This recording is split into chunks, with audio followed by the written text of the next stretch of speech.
मैं तो थक गया, बुढ़ापा आ गया है। मैं वही 168 पे था जिस पे आपने कलम उठाया था। वापस रख दी। नहीं आप 15 मिनट गुजर गए। सर खुश्क ना हो जाए प्लीज, उठा ले दोबारा। मैं तो थक गया, इतनी गर्मी पड़ रही है, खुशकी।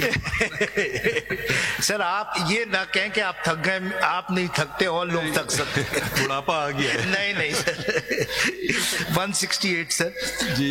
ये आप देखिएगा लिखा हुआ है, इसका सब्जेक्ट है provision of list of independent return candidates in the national assembly who joined political parties and party position. And then on the next page, this is 25th April 2024, and on that date even when they had rejected our request for reserved seats, the Peshawar High Court had upheld the ECP decision.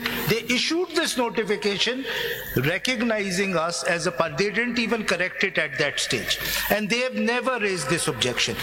Now let me I'll end today by simply formulating my propositions. ठीक है sir?